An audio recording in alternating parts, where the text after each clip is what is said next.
ভাই, আপনার অ্যান্ড্রয়েড ফোনের টাচে যদি একেবারেই স্লো কাজ করে, বারবার ট্যাপ করলেও ঠিকমতো কাজ করে না, টাচের স্পিড একেবারেই কমে গেছে, তাহলে ফোনের মধ্যে এই সেটিংসটি করে নিন। এরপরে দেখবেন যে আপনার ফোনের টাচের স্পিড 10 গুণ বেড়ে যাবে।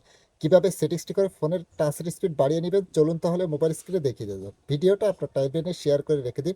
যে কোনো সময় প্রয়োজন পড়লে দেখে নিতে পারেন। পেজটিতে নতুন হয়ে থাকলে ফলো দিয়েই সাথে থাকবে। ফার্স্ট অফ অল আপনার ফোনের সেটিংসটা ওপেন করবেন। এরপরে উপরে সার্চ বক্স পেয়ে যাবেন। এই সার্চ বক্সে লিখবেন TOUCH টাচ।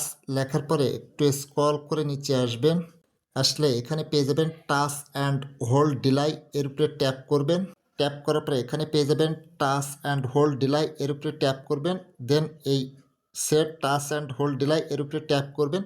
দেন এখান থেকে আপনার শর্ট 0.5 সেকেন্ড বা মিনিমাম 1 সেকেন্ড থাকতে পারে। আপনি এখান থেকে এই যে প্রথমে ভেরি শর্ট 0.3 সেকেন্ড এটাকে সিলেক্ট করে দিবেন। সিলেক্ট করার পরে ট্রাই ইট নাও, এর উপরে ট্যাপ করবেন। ট্যাপ করার সাথে সাথেই দেখুন যে এখানে কিন্তু প্রিভিউ দেওয়া আছে যে কিভাবে কাজ করে। এরপরে দেখবেন যে আপনার ফোনের টাচের স্পিড আগের থেকে দ্বিগুণ বেড়ে যাবে।